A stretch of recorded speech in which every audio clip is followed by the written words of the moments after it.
I wasn't paying attention to it. I'm not on Twitter. I barely use Instagram, so I'm not swiping. I'm not a typical athlete nowadays. You are Locked On Fantasy Basketball, your daily podcast on fantasy basketball. Part of the Locked On Podcast Network, your team every day.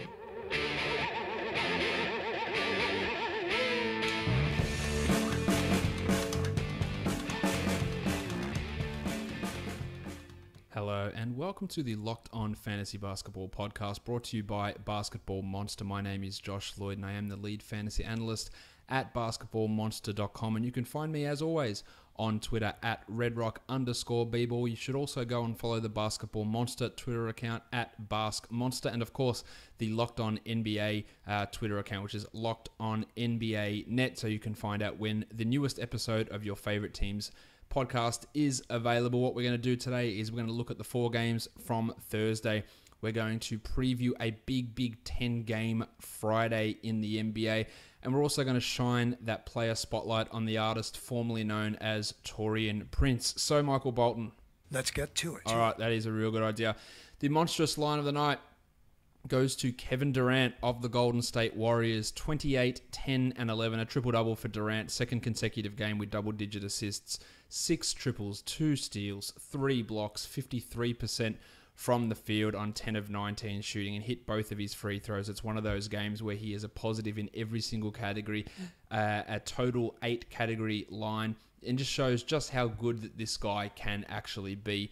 As a fantasy player, he has been obviously superb this season. We've seen that from him, pretty much the entirety of the year. He is the second-ranked player over the course of the season after being the third-ranked guy last year. Just consistency continuing for Durant. He's upped his threes. He's upped his assists to 5.7 per game, and over the last month, Durant is averaging 7 assists per game, which is a crazy amount. Plus, he is averaging over 2 blocks on the season with a true shooting of 63%, which is actually down from last season. So probably some efficiency that can actually rise. He has been ridiculous.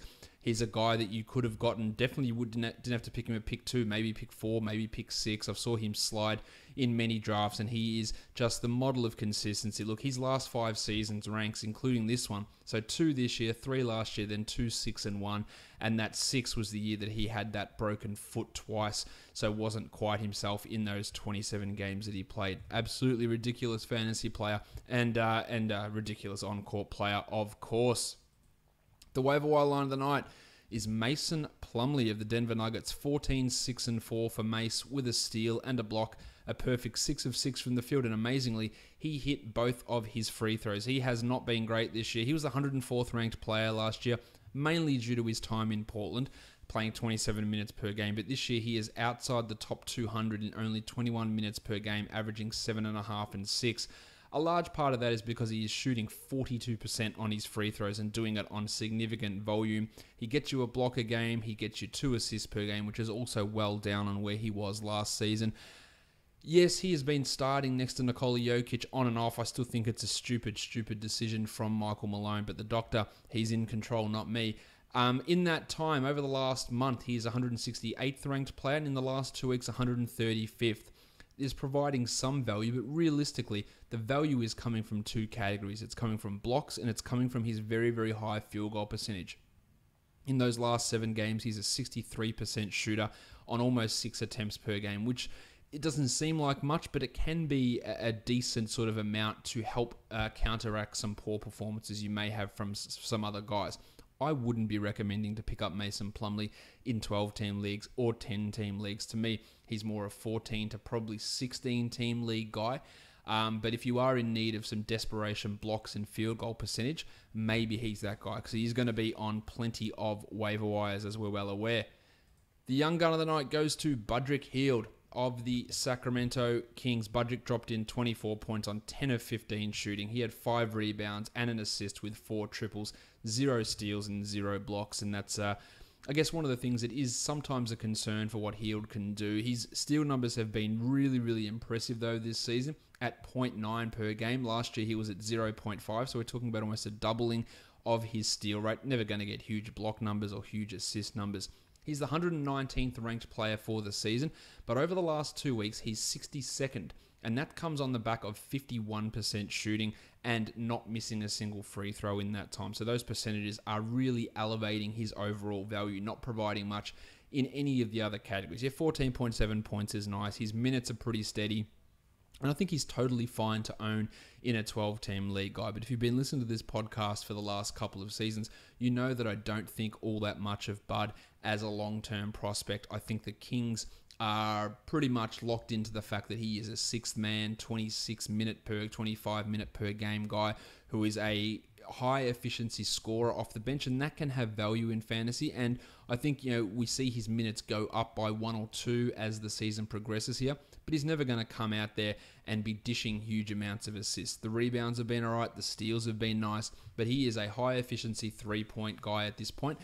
That has value. He probably should be owned in all 12-team leagues. I wouldn't classify him 100% as a must-own guy, but he's pretty close to it.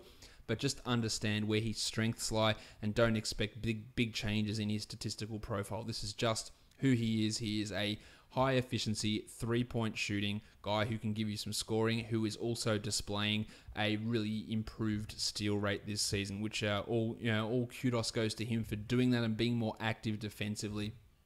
But he's not going to be a guy that I think is really ever going to challenge for a top 40 position at any point in his career. He could maintain really nice shooting numbers, and that would be it would be great. Over his last 3 games, he is in fact the 32nd ranked player, averaging 17, 5.5, and 2, with 1.5 steals on 51% shooting. So some really positive numbers, but that comes with 57% three-point shooting, bumping that number up, therefore bumping his field goal percentage up, bumping the threes, bumping the points per game, which is what has elevated him that high, and that's understandably not going to be something that is sustainable. So Bud is fine to own. Don't overrate him as many people do. I just don't believe in him as this future 35-minute per game stud guard. Granted, he is only in his second season in the NBA, so he could really transform things next year. But one of the things that players heading from their first 2 seasons into their third season improve is the efficiency. And Bud doesn't really need a big improvement there. He was at 54 true shooting last year, 56 this season, 62 over the last 2 weeks. The efficiency's there. It's those other areas where I just worry that maybe the limitations of his game will prevent him from being an awesome fantasy option. Man, just can someone please get this guy under 70% owned so I don't have to give him the dud of the night every time. Marcin Gortat, 4 points with 1 rebound and 1 assist, no steals, no blocks, and 2 of 3 from the field. He is outside the top 200 over the last month. He is the 167th ranked player for the season. There is absolutely no excuse or no reasoning or no argument for him being owned in any 10-team league, any 12-team league, and honestly, any 16-team league.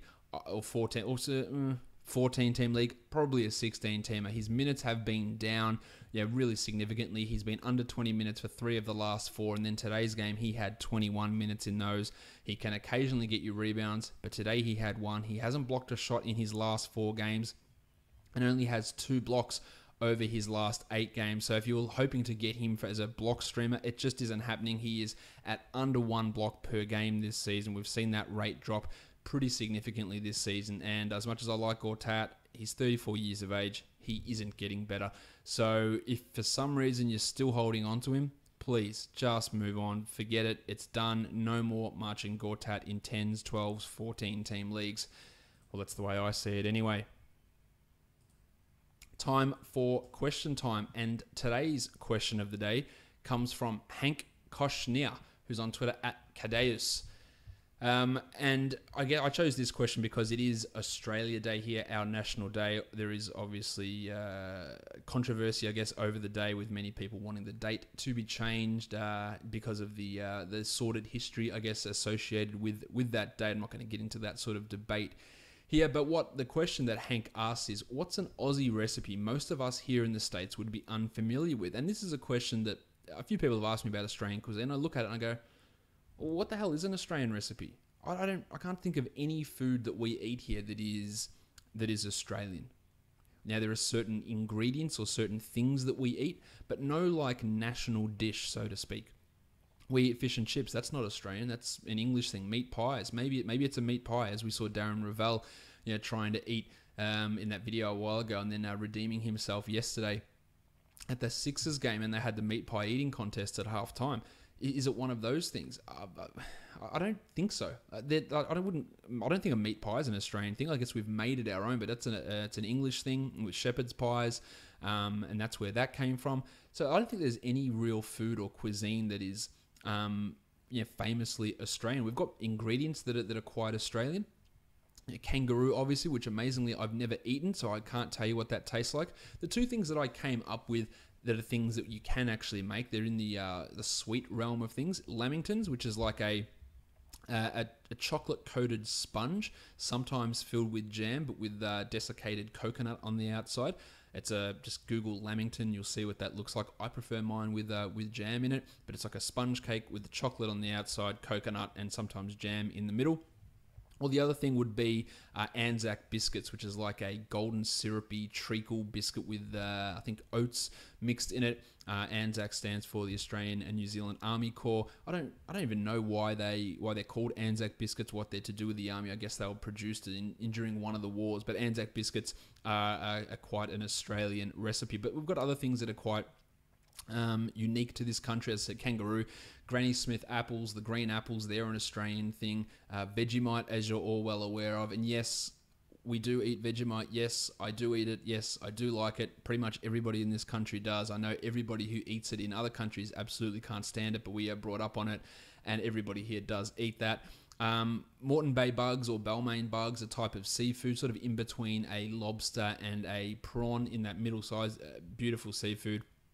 Tim Tams, which many of you would have tried before, like a chocolate biscuit, not something you can really make. They're a pre-produced chocolate biscuit. And finger limes, which is a native Australian fruit, which I really only discovered a couple of years ago, but really do enjoy those. They look like they're like long fingers, and inside it's like a citrusy caviar, pretty much, and get pink ones and green. I've actually got some here. I probably should have got some and shown you guys on the video, but I'd say they're probably the most Aussie things that I can think of that is food related. So thank you for that question, Hank, which ties into the day, being our National Day, Australia Day here in Australia, quite clearly.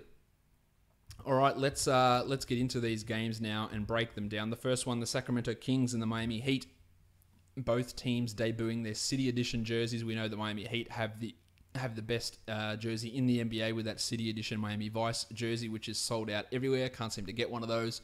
The Kings get the last-second victory on, honestly, an extraordinary De'Aaron Fox play. I think it was Hield that took the shot and missed, and then out of nowhere, Fox jumped over the top of Goran Dragic. He elevated that high for the putback dunk. I could not believe how high he was. I felt like his chin was over the rim. He was that high. He was excellent in the last 3 minutes of the game, pressuring defensively, getting steals, and then that game-winning dunk, putback dunk that he put in. As for what his overall performance was like, 14, 3, and 4 in 30 minutes for Foxy. Strong game there. The efficiency is a concern for him, and we know that's going to be a concern, but he should be owned in all 12-team leagues. As a real shock to the system, the Kings changed their starting lineup. There is absolutely zero pattern to their starting lineups. There is zero pattern to their resting. George Hill has now rested the last 2 games in a row. We had Garrett Temple return for this one. We had Zach Randolph back. We had Costa Koufos back while Vince Carter and George Hill sat out. There is no way to predict who is going to be in and out. And if you're going to be sitting guys like Hill 2 games in a row, it's almost impossible to own him unless you're holding on for a trade to somewhere else. But again, once we hear details of trades, most of the time, that trade just doesn't go through. I always love a situation when you're building for the future and you're getting youth in there. So you start Zach Randolph, you play him 28 minutes, and you play him in front court combinations with Costa Koufos. You could explain away the rationale of having Zebo out there, teaching the young guys, instructing them where to be, giving them someone to take the defensive focus away from them. But if you're going to play Randolph and Koufos together, it absolutely defeats the purpose of having Randolph on the court at any point. He's not teaching anybody shit by playing out there with another veteran while Labissiere and Cauley Stein sit on the bench. And this was like 5 minutes into the first quarter. Cauley Stein got dragged so Koufos could come in. Just absolute bullshit coaching that continues to infuriate. Randolph has got a disgustingly bad on-off for this season. He is not good, and you can point to his numbers and go, man, he had a double-double. I don't care. He has not been good. He was not good last year, and he is an active detriment to the success of this team, despite the fact that they won. Bogdan had 11-3-3, a strong performance. He's a must-own, while Cauley Stein had 9-4-3, but added the 2 steals and the 2 blocks. And of course, we know he is a must-own guy. Labissiere, only the 18 minutes, went scoreless, had 3 rebounds, and was grabbing at his sore shoulder later in the game. So it's something for us to monitor. He is an okay 12-team league guy. He is behind Bogdan, he is behind Budrick, he is behind Foxy, and he's behind Cauley Stein in terms of priority adds out of those guys. He's clearly the 5th option there in terms of your potential standard league contributors. And it also feels like he's going to be dicked around the most out of all of their young guys in terms of playing time and role. Onto the Heat, Goran Dragic returned 23-3 in 31 minutes with a steal. So good to see him back in business while Tyler Johnson was out again. So that meant Derek Jones Jr. started. And again, just really living up to that moniker of worst fantasy player in the NBA. 0 points in 15 minutes in a start for Jonesy. He will not be in the rotation when Tyler Johnson is back. In fact, he's only got 9 NBA days left on his 2-way deal. Joshy Richardson, piss poor night in terms of shooting. 6 points on 13 shots, but 7 boards, 5 assists, and 3 steals. Redeemed it a little bit, while Justice Winslow played a lot of point guard with Tyler Johnson out. 11-5-2. A decent game there for Winslow, but not really coming close to sniffing 12-team league value. Maybe not even 14.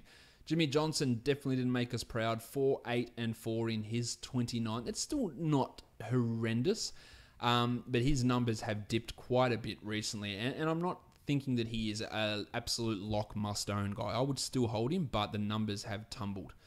Hassan Whiteside, 27 minutes, 8-13 with a steal and a block, while the Duke Wayne Ellington dropped in 6 triples for 20 points in 34. Ellington should be owned. And Whiteside, again, the minutes, he was quite limited in his revenge game against the Sacramento Kings. Bam had 6 points and Olynyk had 10-4-4 with a pair of blocks in his playing time, and those two guys are going to cannibalize each other in terms of any of them having any chance of having value in your standard formats.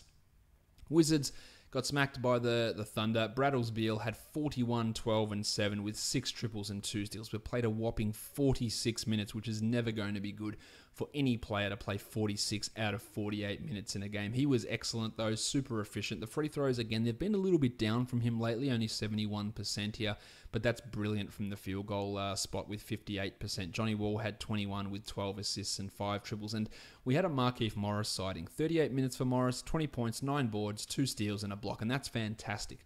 The problem is we have absolutely no ability to rely on that or to expect that to continue along that level. He is more a 14-team league guy, and that's about it. Otto Porter's struggles continued, 11-6-2, 3 steals and 2 triples. I don't believe in him anywhere near as much as pretty much any other fantasy person in the world. Actually, I'm not sure about that. I'm not sure how Matt and Kyle feel about him. But a lot of people really pump up Otto Porter. I am not about him as much as any others. I'm not looking at him as a buy low top 20 guy. I think that he could continue to struggle and could finish this year outside the top 50, or at least from here on out maybe be a top 70 sort of player, as that hip is still clearly bothering him. Oubre only the 25 minutes with Markieff playing more, 9-3 and a steal for Cali. I still think that he is a fine sort of short-term hold in 12-team leagues. Onto the Thunder, Westbrook had 46, 6 and 6 with 2 steals on 66% shooting, almost beat his free throw percentage. He was at 70 from the line. That's not going away. While Paulie George had 18, 2 and 4 with 4 steals, and Mallow had 13 and 8, and Adams had 12 and 10 with 3 steals.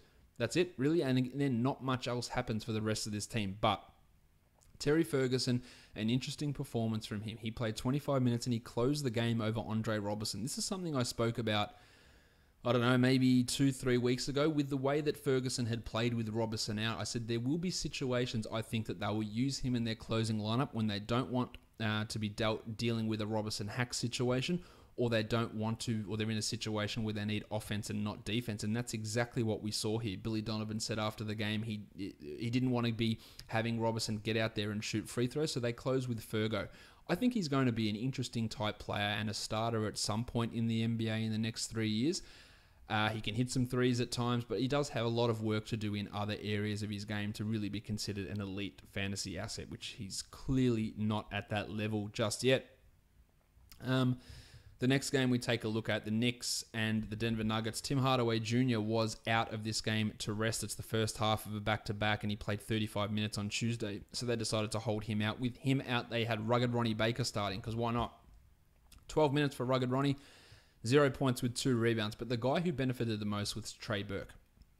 29 minutes for Trey Burke, 18 points, 2 rebounds, and 11 assists. And people really, really like Trey Burke, I found out today. Man, he's good. They've got to give him a shot. I don't think he's good at all. This was a good performance. We have seen enough of Trey Burke. He was disgustingly bad last year for Washington. He was piss poor in Utah the majority of his time there. But the fact that he came into this game before Frank Ntilikina is just a disgraceful coaching performance. You're going to use 3 point guards, it's bad enough. But if you're going to start Jarrett Jack at the age of 78, and then you're going to bring in Trey Burke as your backup and limit Ntilikina, it's poor coaching. Now, in fairness, they did run a lot of 2 point guard lineups with Ntilikina still getting his regular 19 minutes, and he wasn't great. He had 3, 1, and 3 with a 1-1 and couldn't hit his shots. But the idea behind getting Burke in there as that first point guard off the bench is a baffling one to me. A lot of people will be looking to go and add Trey Burke based on this. I wouldn't. I think that the fact that he got these extra minutes is more to do with the fact that Timmy Hardaway was out, not that he is going to be taking over and playing 30 minutes a night and completely eliminating Jarrett Jack from the rotation. I don't think that's going to happen. Yeah, maybe he finds himself with an every night rotation spot, but remember, in the 2 games prior to this, he had combined for about 9 minutes total. So it's not like he's got a good history of doing this. Hasn't have a good history of being a good player throughout the NBA at all. And this shooting performance, this efficiency, is not something that you ever associate with Trey Burke. Good numbers, 16-team league, sure, I'd add him, but I wouldn't be considering him a 12-teamer. Porzingis was back here at 21 and 7. 27 minutes for him in a pretty significant loss, while Beasley had 21 and 4 in 29 minutes with 2 steals, and you can attribute that, I will attribute that to the fact that Timmy Hardaway was out, extra minutes and extra usage for Mick there. 20 and 7 for Cantor in 27 minutes because Kyler Quinn was out, as was Joakim Noah, who has left the team for personal reasons and is unlikely to be back for the next couple of games. He was apparently unhappy with his playing time in the game against the Warriors. Not sure why it took him 50 games to complain about his playing time, and there is 100% something more to it than just personal reasons. I can assure you of that.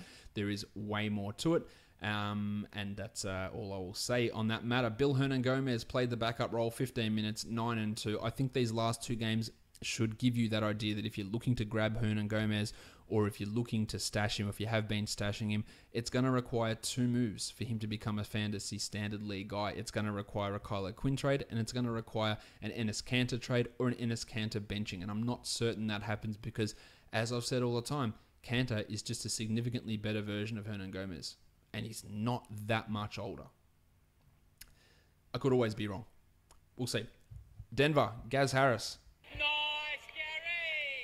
Came in with a sore foot, only played the 31 minutes, but had 23 and 3 with 4 triples and a steal, and he was efficient as usual. Nikola Jokic had 18, 7, and 10, and Trey Lyles got really hot, 21 points on only 12 shots, but I guess the thing that worries us there is the fact that he played only 22 minutes and off the bench behind Mason Plumlee. So Lyles was having this consistent run of 28 to 29 minutes, which was really useful in fantasy, but if he's going to play 21 minutes, then it's really tough to consider him a must-own guy. The Blue Arrow had 18, 5, and 5, while Fart and Will Barton, who will continue to start at small forward, had 10, 4, and 7. The fact that he starts at small forward now probably means that Manny Moutier is going to be in the rotation most nights. He had 5 points with 6 assists, but that's really just a 20-team league sort of a spot, while Baby Neck dropped in 16 points, didn't do much else there. Wilson Chandler, when you're looking at him only in the deeper formats.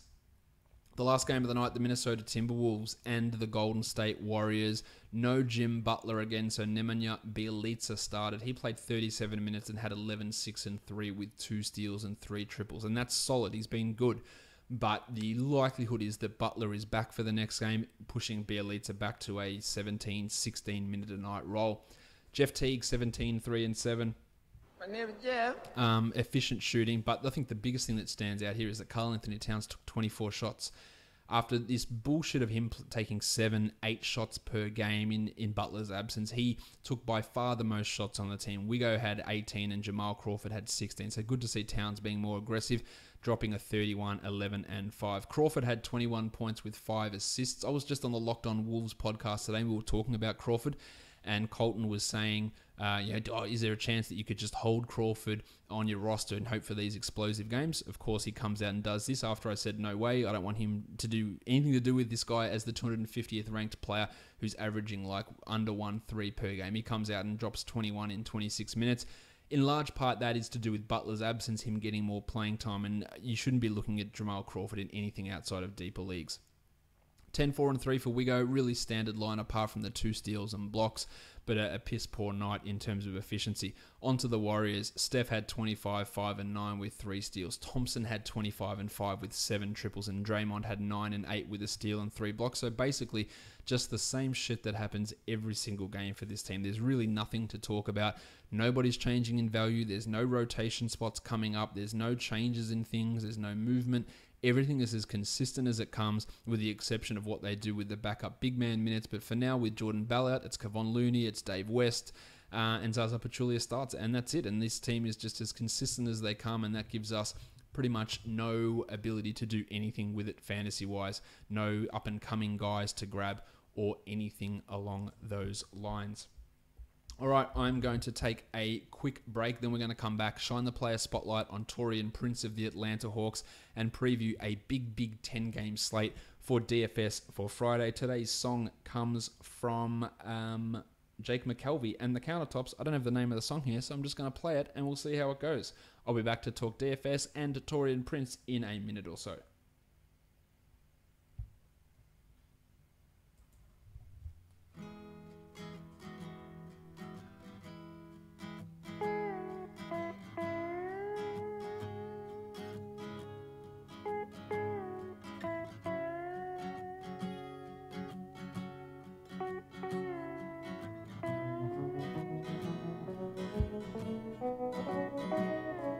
At 2 a.m. after 2 hours I sign off, and no one has come scrape the dead porcupine off the road by your house, where you just kicked me out, 'cause I flat out can't kiss you with food in my mouth.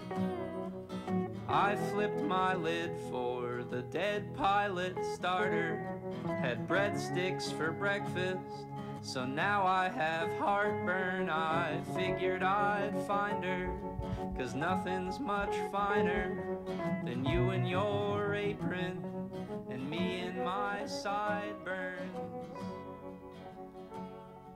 Alright guys, we're back. Let's go to the player spotlight, and as I said, we're going to be looking at Taurean Prince of the Atlanta Hawks, a guy whose name is in everyone's mouths at the moment in terms of what's happening for him in fantasy. So I thought it would be a good idea to just speak about what I think about him as a player, his prospects for the rest of this season, and moving forward.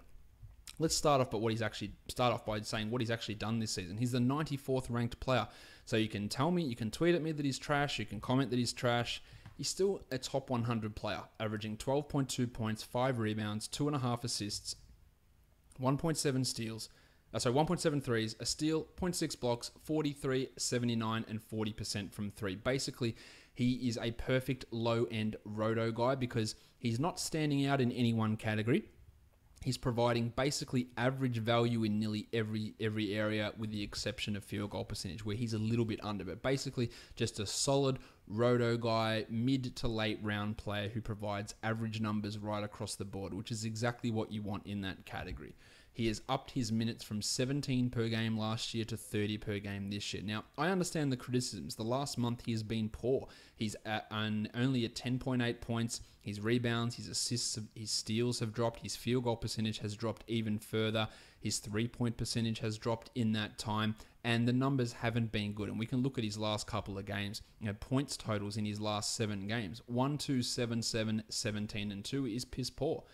But points isn't the only category in fantasy. In his last 3 games, he's tallied 5 steals. He's had 4 assists in those 3 games and knocked in 3 triples. So still doing little bits and pieces. In that last game, yeah, it was bad.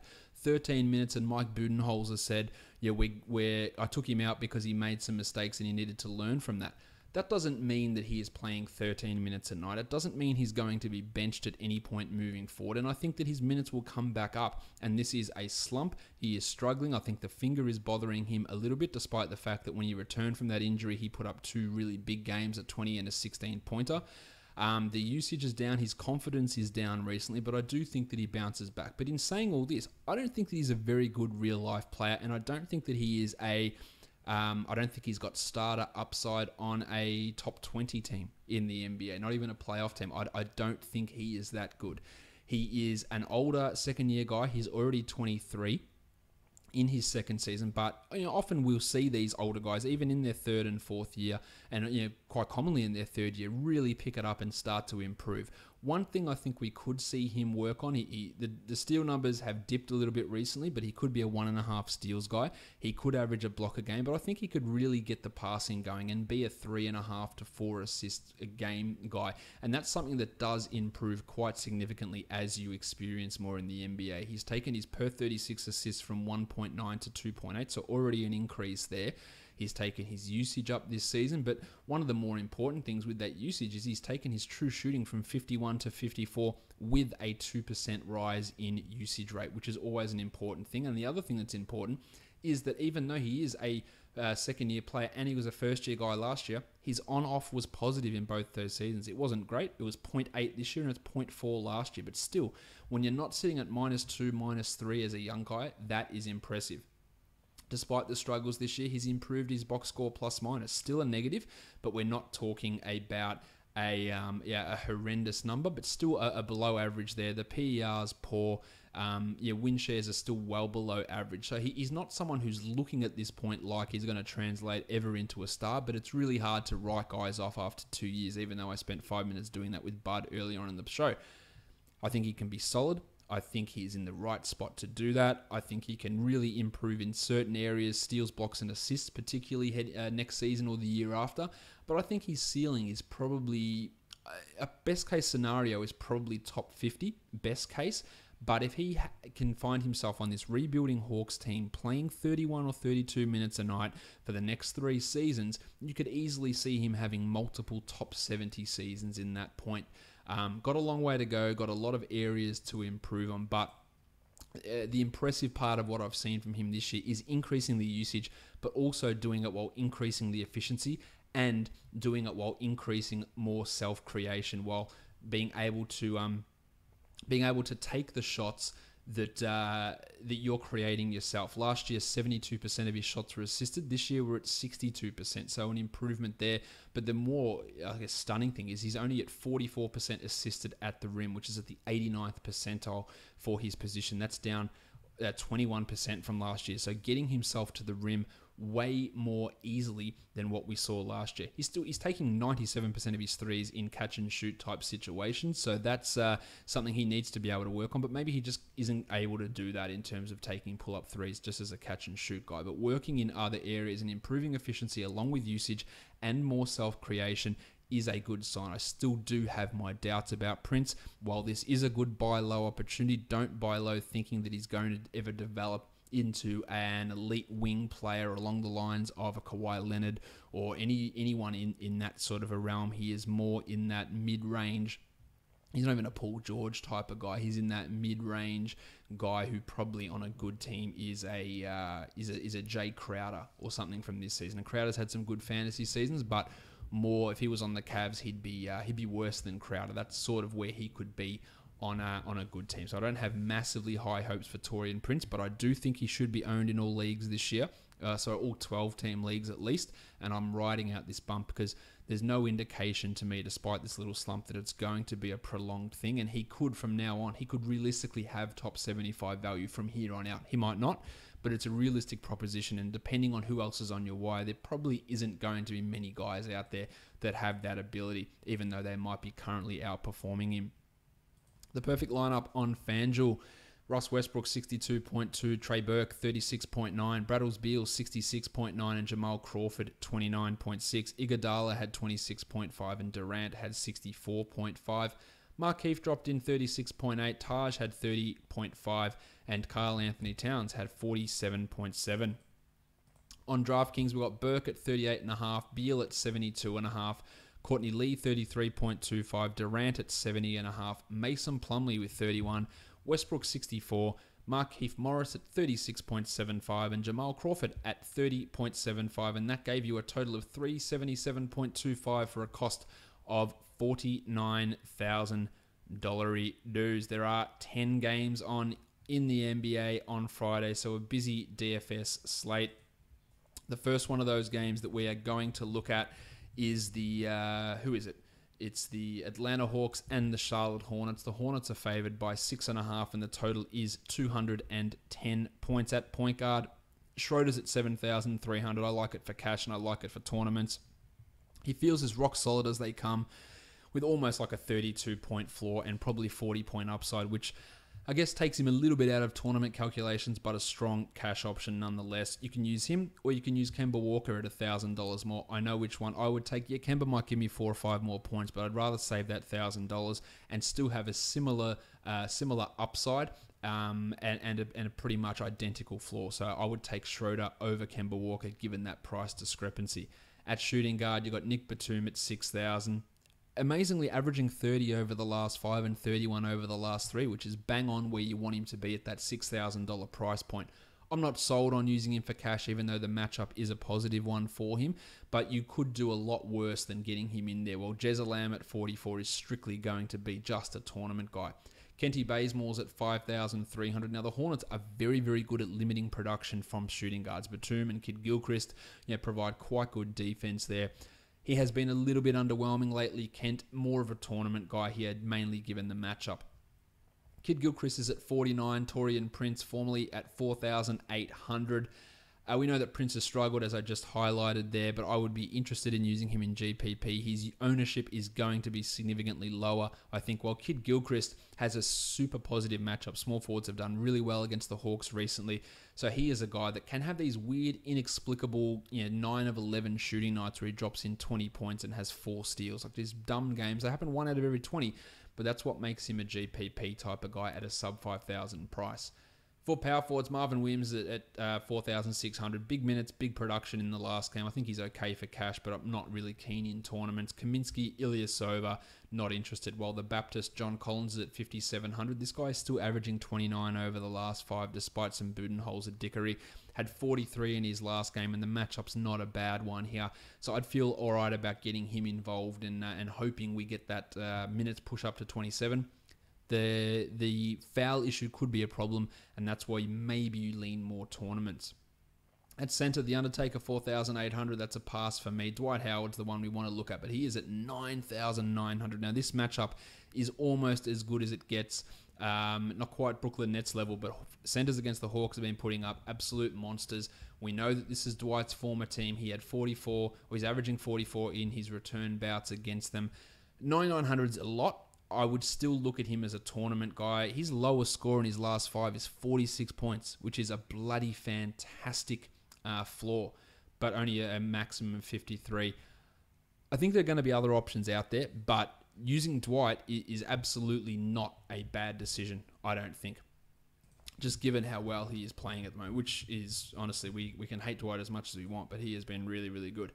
Over on DraftKings, I like Dwight a lot over there. 8,800, that's really, really strong. And Bazemore at 51, I'm more than willing to give him a go on DraftKings despite the negative matchup. Kid Gilchrist and Formerly both come in as tournament guys, especially Mick. He is at $4,000. Now that gives him significant scope for upside. He gets a 25.9, you're laughing there, and that's not a crazy, crazy thought for Kid Gilchrist. Schroeder at 7,300 and Walker at 87. Still taking Schroeder there, but probably just a little bit overpriced given the DraftKings salary cap constraints. Let's move on to the next game. We're going to talk about the Jazz.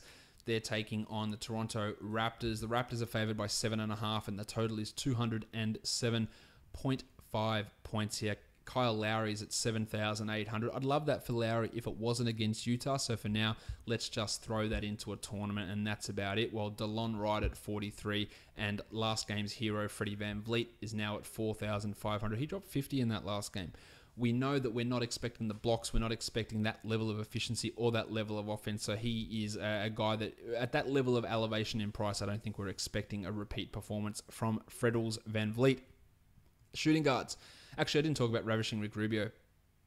He's at 4,900, Rick, averaging 27 over the last 5, 27 over the last 3. 27 over the last 5, 25 over the last 3, 31 in his last game. Lowry's a negative matchup for him, but at that price, given the way that he's playing, with Rocket Rodney Hood already out, I don't think that Rubio's a bad play here. Even if it's just for cash to get you 25 points, maybe 30 points, it's not bad. We've seen a definite improvement in what he's been doing recently. Now, he could very easily shit the bed, but it's been much improved. The Don, 7,100 for Don Mitchell. He shot terribly in the last game, still had 32 points. So at 7,100, I don't see any reason to think that he is not a cash or a tournament option. Probably not an upper echelon one, but still in the realms of a usable guy. While DeMar DeRozan at 84, I'll take the Don over him. I'll save myself $1,300. And on FanDuel, saving that money is really the name of the game the majority of the time. At small forward, Jingle and Joe's at 48. He gets a reprieve with Rocket out, and he's been good in those last 3 games, averaging 28 in that time. So at 48, you can have, I guess, a level of confidence in him for cash. There's probably going to be better guys out there, and his tournament upside's not all that high. At power forward, we're looking at Serge Ibaka at 5,700. Hate the matchup, that's a fade. Well, Derek Favors at 57. Strong game from Fave in the last one, but only played 24 minutes. So expecting 39 points in 24 minutes. If you expect that again, I think you're barking up the wrong tree, so I'm not really keen on looking at him. At center, we've got Rudy Gobert, 7,800. The numbers have been coming in all right for him. 35 over the last 3, 38 in that last outing. But I'm not ready to spend that money on him. While Jonas Valanciunas at 5,700. Could he get Gobert, or could the fact that they're going to go a little bit bigger mean that Dwayne Casey has to use Valanciunas more? I am in no way looking to use JV as a cash option, but give him 26 minutes and he'll smash through that value, no doubt whatsoever. It's just getting to those minutes, which is tough, which does make him a GPP guy. Whereas Jakob Poeltl's at 39. I don't really see too much there for Big Yak. On DraftKings, Lowry at 72. I love that. Despite the negative matchup, I really like it for cash. That's just too cheap to ignore. While the Don at 6,700 is super, super good. DeRozan's at 7,600. I'd almost lean towards using him in cash, but the negativity of the matchup makes me go maybe just for tournaments. While Valanciunas at 48 is still a strong tournament guy. I think Gobert's more in play on DraftKings at 7,000, and Ibaka at 48 is really tantalizing, and I would throw that into a tournament pool just given how cheap he is, and he's clearly got 30 to 35 point upside, and that's not talking about a high level of upside. Indiana and Cleveland, the Cavs are favored by 5. The total is 222. Good old Richie Beno. 2 for 222. The Cavs announced their starting lineup change, and it's the one that gives us the least excitement. Tristan Thompson comes in for Jay Crowder, moving Kevin Love back to the 4. Thompson, if any of you are interested in standard fantasy leagues, there's absolutely zero interest. I think I tweeted that out multiple times today. No chance that you want to grab him in 12-team leagues, and of course, Crowder loses significant value now. If injury-wise, Miles Turner questionable, TJ Leaf questionable, and Channing Frye questionable. The only one we really care about there, of course, is Miles. If he is out, it boosts the Deuce Young, and it boosts Domantas Sabonis quite comfortably. At point guard, Isaiah Thomas is at 6,200. I like the matchup for Isaiah. The price is not bad. The form for him has been piss poor, but absolutely throw him into a tournament. He's not at a restrictive price point there at all. While Dazza Collison at 5,400 has been putting up some strong numbers lately after a little bit of a lull. 28 average over the last 5 in only 29 minutes. I don't really love the tournament upside, but you're a point guard, you play the Cavs, big numbers just pour in pretty much every time. So 5,400 for Dazza, I like it. I don't think that there's any reason to look at that and go, that's a shit spot, because I do like that matchup a lot. Of course, Corey Joseph at 45 just doesn't have quite the accumulation powers that Dazza does. We don't care about Derrick Rose, obviously. Shooting guard Vic Oladipo, 9,900. Cavs, it's so appealing, but that is expensive for Vic. So outside of tournaments, I would fade it. You love the matchup, you love the spot, but almost $10,000 on Oladipo, I cannot see that being a value play, and that's tough for me to use. While the plumber J.R. Smith is minimum salary, and honestly, probably too much.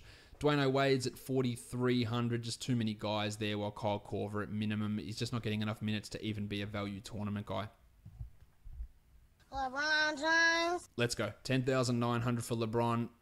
Angry LeBron, maybe. This has got 60 points written all over it. I am all about LeBron here. Let's load him up and let's go. While Bojan Bogdanovic at 4,400. Big game from Bojan in the last one, which means that a real turd is likely on its way. So he is not someone I'm all that keen on. At power forward, we've got Thaddeus at 6,300. Miles Turner out. Thad becomes an interesting cash option, but that'd be the only spot that I look at him. Sabonis at 6,700. Again, more value if Turner's out, but that price, I don't really enjoy it, even though it is a positive matchup for him against the Cavs. I wouldn't feel great about using him in any cash spot, while Crowder at 3,700, not in his new role. At center, Thompson's at 3,600. Now, I said I don't like him for standard fantasy leagues. At that price, I could see him being useful in DFS. He doesn't need to do much to get 3,600. That's almost minimum. So there is some appeal there. Maybe a 23 or 24 pointer could come your way, and that would comfortably repay that value. As for Love at 7,100, we can only use him in tournaments. The usage has been cut significantly, and the team hates him apparently. Miles Turner at 6,600. I'd be interested in tournamenting that if he happens to play, but of course we don't know that just at this point. On to the DraftKings side of things, not a huge amount that I love there. Everyone's priced fairly high. You could use Tristan Thompson in that same $3,600 price point. LeBron at 1,100 and Vic Oladipo at 95 are okay. I'd feel much better about using LeBron at that elevated price. Love, Isaiah Thomas, Miles Turner, Sabonis, nothing there really stands out. Maybe Thaddeus at 5,800. If we have Turner out, he becomes a guy for us to look at. All right, let's move on to the next one. We've got the Nets and the Bucks, the Jason Kidd Bowl. The Bucks are favored by 6.5, and the total is 213 points. And if you are a new listener, yes, I am aware that Jason Kidd does no longer coach the Bucks. They'll just be high-fiving each other, both these teams, saying, hey, aren't you glad that we both got rid of that dickhead? Giannis is labelled as probable with right knee soreness. He's missed the last 2 games, while Eric Bledsoe is probable with an ankle injury for the Buckies. At point guard, Bledsoe, 7,600. Love it. Against the Nets, it's always a really good spot to use your point guards. We've seen that time and time again. And then you've got Matty Dellavedova at minimum salary. I don't think we're going to go that far to use him against the Nets. On the Nets side of things, Spencer Dinwiddie, 6,100. Spencer's been playing well. He puts up good numbers, but they're not necessarily these 30-point bonanzas that can make value on through DFS. So I'm not feeling great about Dinwiddie, especially given the Bledsoe defense, which has been quite good against opposition point guards this year. At shooting guard, Brogdon's at 5,800. I like that for cash. I think there's upside for tournaments. I think he's one of the better FanDuel picks of the day, while Karis LeVert at 5,000, I'm off, and Chrissy Middleton at 8,000. Crushing it with Giannis out, but with Giannis likely back, I think that hovers really strongly into fade territory. D'Angelo Russell's at 45. Showed a few signs in the last game, but we're still not ready to jump on board that one just yet. At small forward, the blue swimmer, Alan Crabb, 4,600, always for tournaments, and even then, not strongly, while Antetokounmpo is at 11,600. He has had a history of annihilating the Nets, so that should always make him a guy that you could use into a tournament lineup. Probably not going to be the greatest cash one, especially with LeBron floating out there at under $11,000, but Giannis could be an interesting tournament pivot. Damari Carroll at 5,700. I don't mind that for cash. He had a poor one in the last game, but I don't mind getting back on board there. But the Bucks defense across the wing could be a limiting factor. A power forward, Johnny Henson, the Muppet, 5,700. He's continually listed a power forward despite playing at center all season. Great ease matchup for him. All about the Muppet here. Love this for cash. Love it for tournaments. He averages, and this is back in the days where he didn't play really that much, 37 points in the last 3 games against the Nets. Superb numbers. Hollis Jefferson at 66. I think that's prime fade territory here.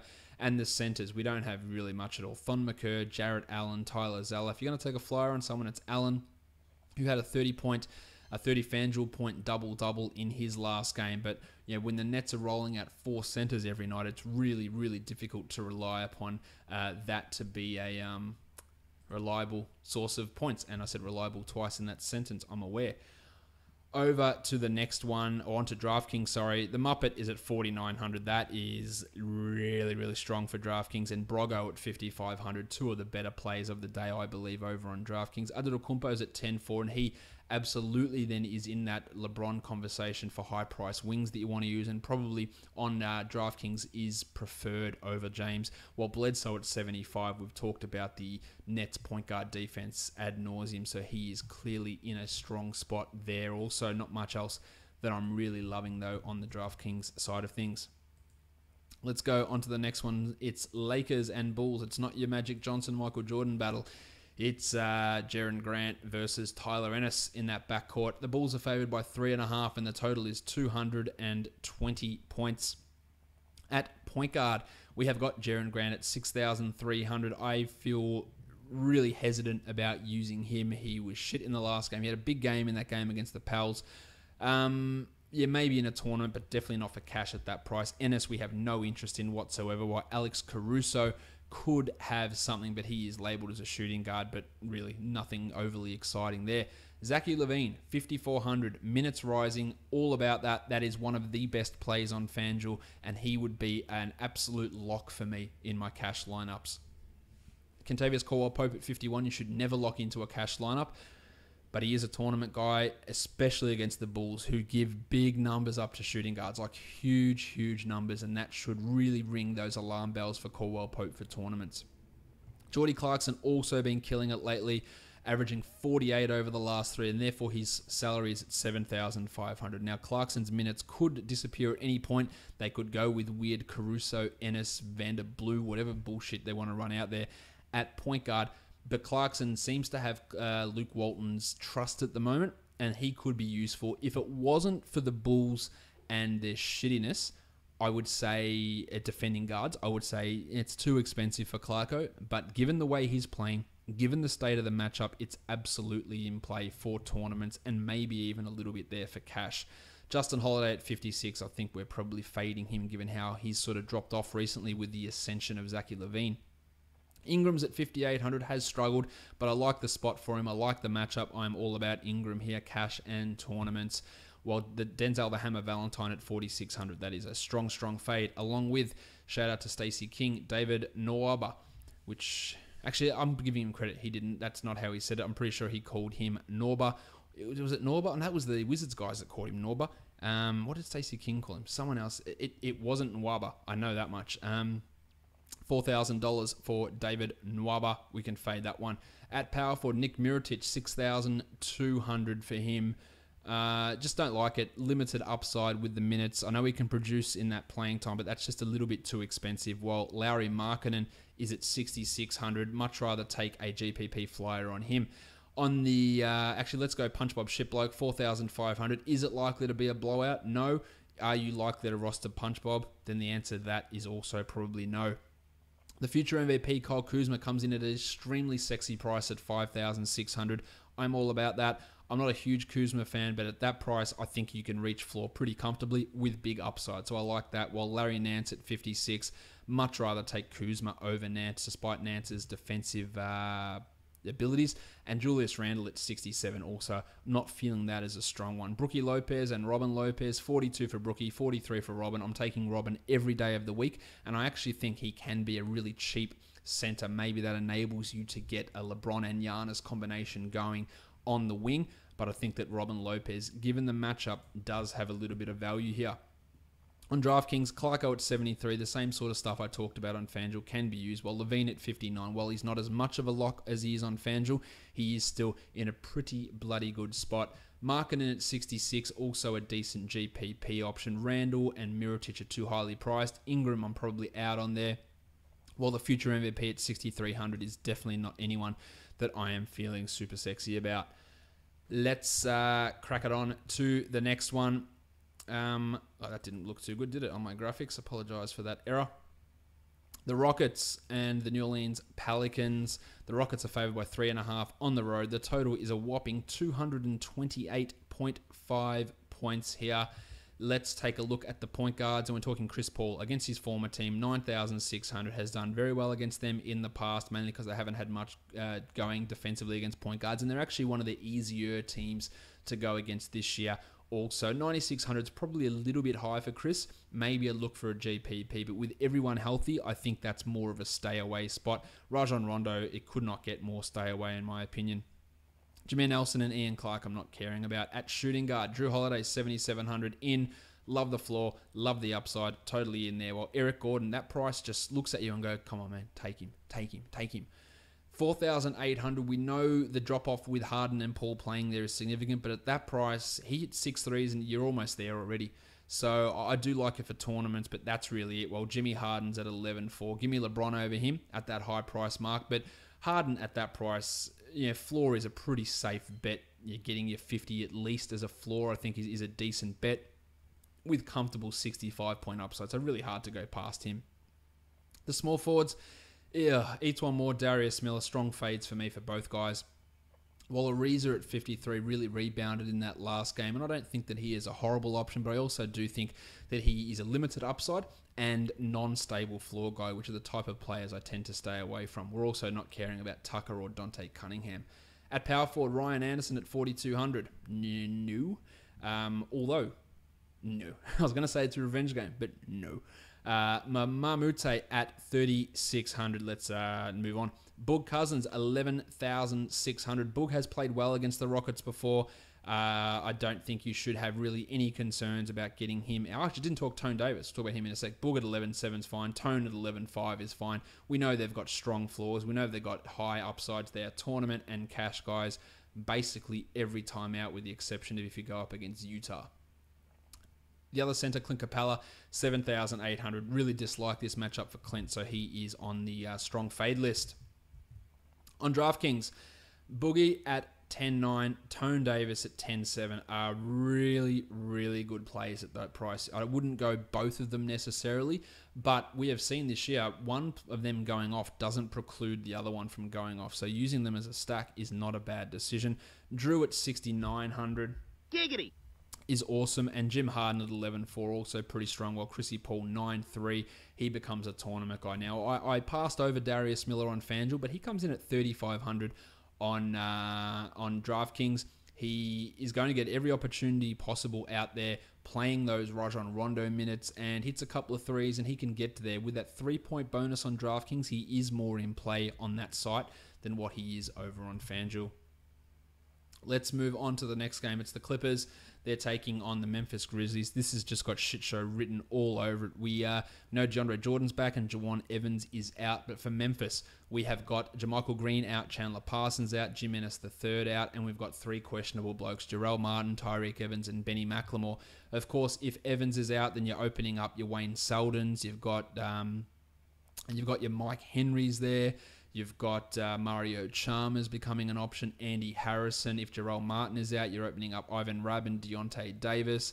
And if McLemore's out, well, that means nothing because he's not a big minute guy anyway. But there are lots of different ways that this can go. None of them would scream cash for me. I like Jarrell Martin if he plays, but if he is out or Tyreek is out, none of that Seldon, Chalmers, Henry, Rabb, Davis, Wright combination, which they all could get minutes. None of those guys makes me go, yeah, you know what? I want to deal with them in a cash lineup. As for Andy Harrison at 4,200, tournament maybe. It's a good matchup. It's a positive matchup, but it would need Tyreek out for me to really care. While Milosh at 4,500 is a significant price drop. His numbers have been down. I think he's a fade here. Chalmers at 36.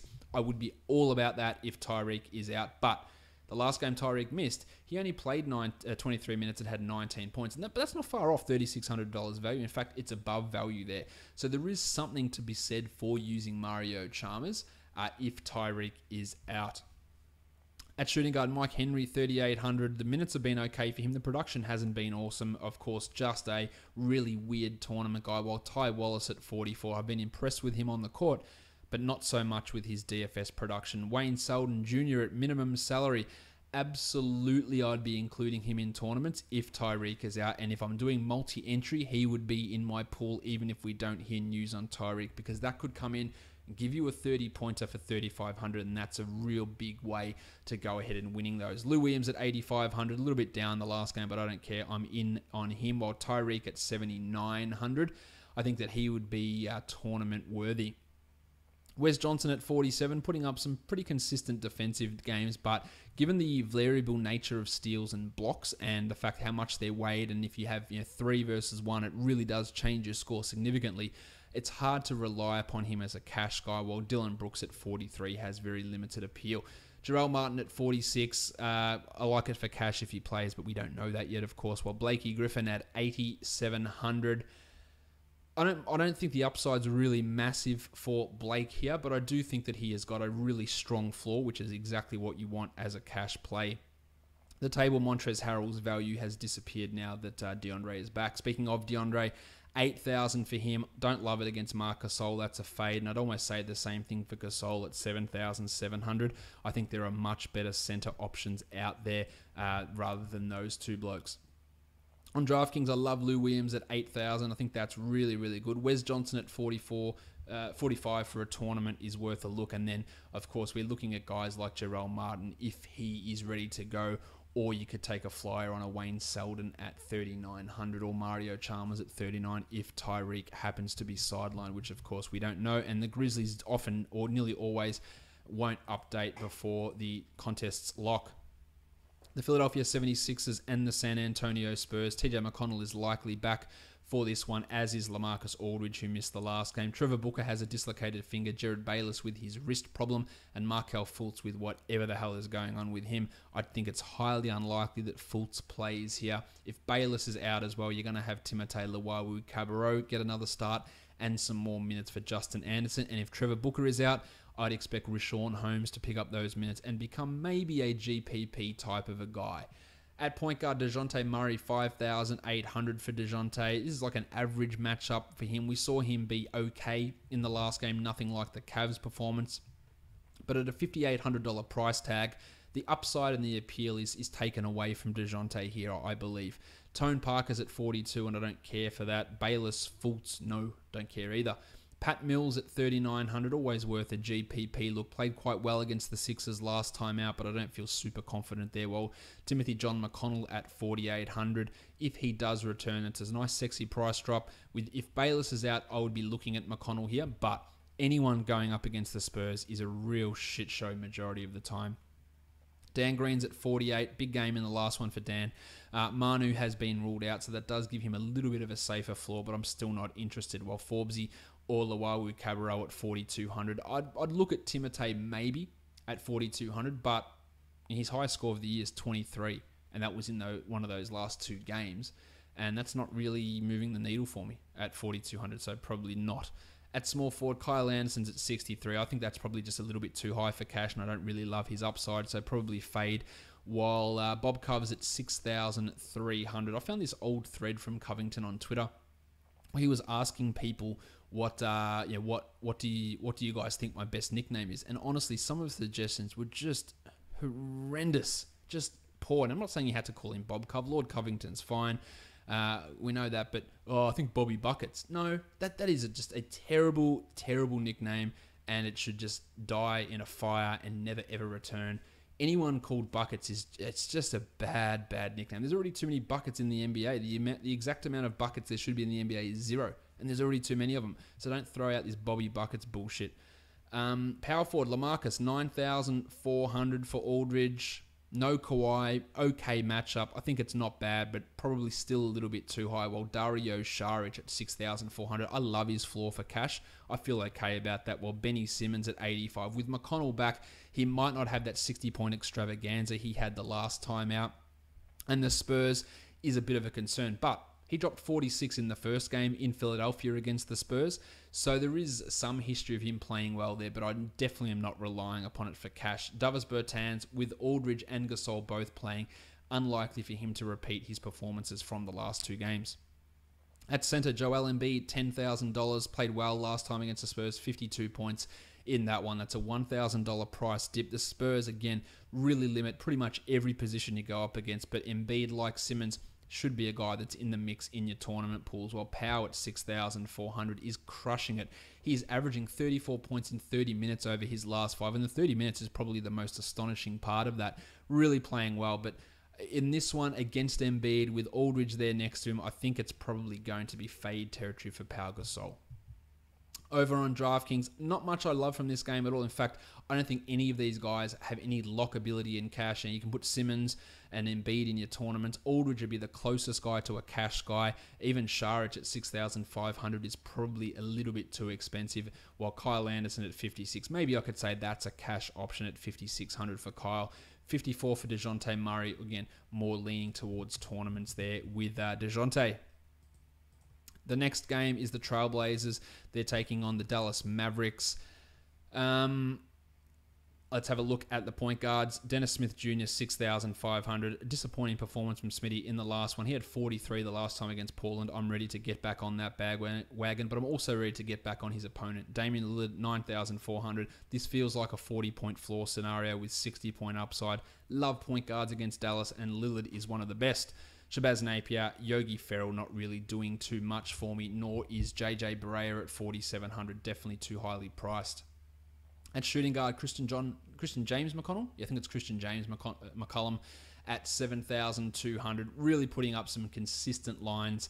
The Wes Matthews defense is a problem, and that would lead me to fade him in a lot of situations, but I could still see using him just given the hot streak he's on, but consider that Matthews defense as a warning. As for Wesy, he had 48 in the last game. He's at 5,600, and I absolutely don't mind using him. He's been relatively consistent lately with a decent floor. The minutes are fine. I don't think it's a horrendous option to even use him in cash to get some other high-priced guys in. The pencil at 6,700 is not working for me, nor is Evan Turner.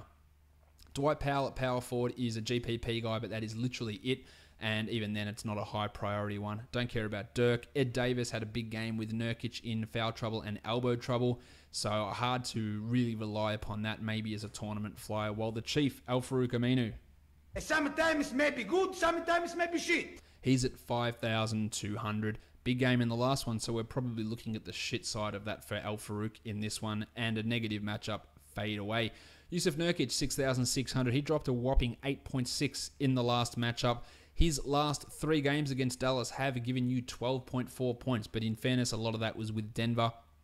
Absolutely no way that I want to deal with him in cash, but I do think that there is low ownership tournament upside here for Big Nurk.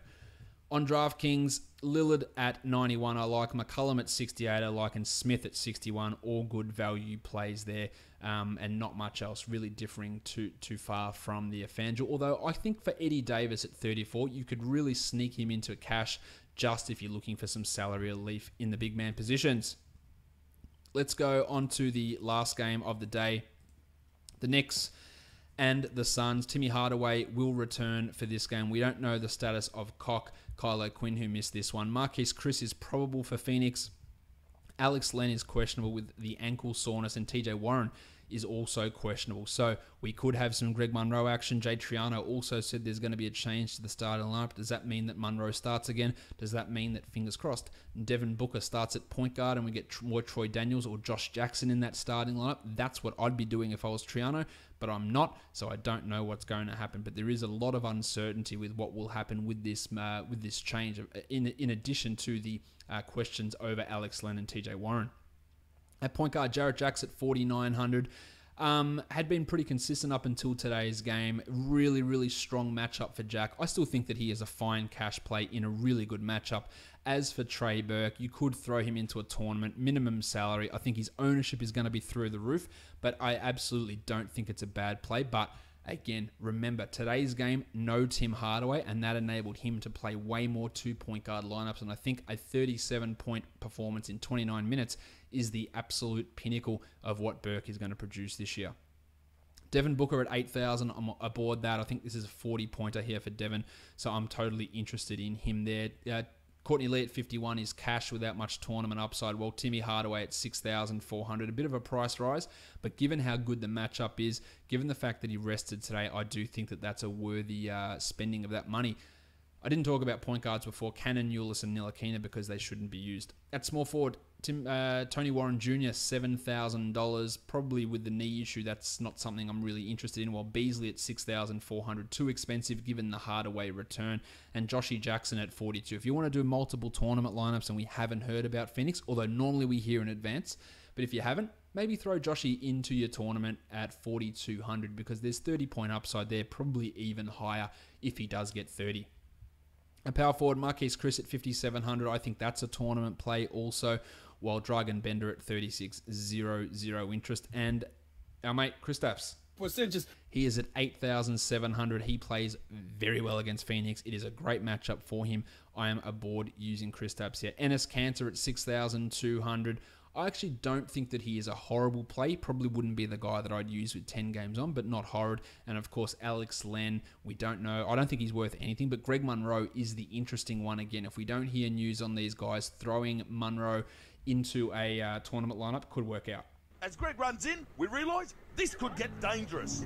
On DraftKings, I like Chris for tournaments at 5,000. I like that quite a lot. Booker at 84, probably a bit too high, while Porzingis at 83, I think is quite strong, but there's not as much value in this game on DraftKings as what there is on FanDuel. Let's have a look at Yahoo now for tournaments. We've got Boog Cousins, we've got Geordie Clarkson, Valanciunas, the Baptist John Collins, Al Farouk Aminu, Jarrett Jack, Tristan Thompson, Bojan Bogdanovic, Dwight Powell, Ed Davis, Joshy Jackson, Fred VanVleet, Tone Parker, and Jarrett Allen. And for cash, we've got Isaiah Cannon, Dan Green, Marvin Williams, Ty Wallace, the Blue Swimmer, Yogi Ferrell, Wes Matthews, DeJounte Murray, Larry Nance, Wesi Johnson, Pau Gasol, Vic Oladipo, Dwight Howard, and Dame Lillard.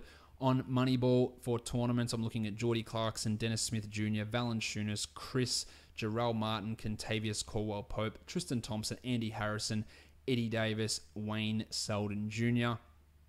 For cash, I'm looking at Robin Lopez, Yogi Ferrell, Courtney Lee, DeJounte Murray, Kyle Kuzma, Wes Johnson, Zach Levine, Brandon Ingram, Johnny Henson, Timmy Hardaway Jr., CJ McCollum, Lou Williams, Dwight, Lillard, and LeBron. And on Draft Stars for tournaments, we've got Boog, Porzingis, Clarko, Jarrell Martin, Tristan Thompson, Joshy Jackson, and Wayne Selden, Ivan Rabb. And for cash, we've got Mario Chalmers, Andy Harrison, Wesi Johnson, Marquise Chris, Johnny Henson, the Muppet, Yusuf Nurkic, Dennis Smith, Lowry Markkanen, Eric Bledsoe, DeAndre Jordan, Don Mitchell, Dwight Howard, and Tone Davis. Don't forget, if you do listen to this podcast on Apple Podcasts, please go and leave a 5-star review. It's a great way of supporting the podcast.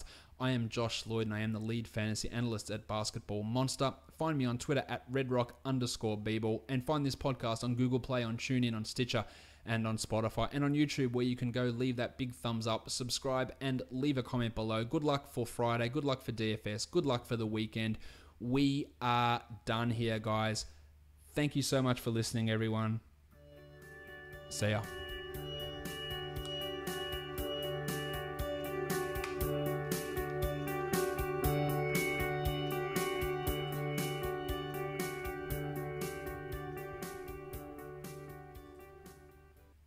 Mario Hazonia.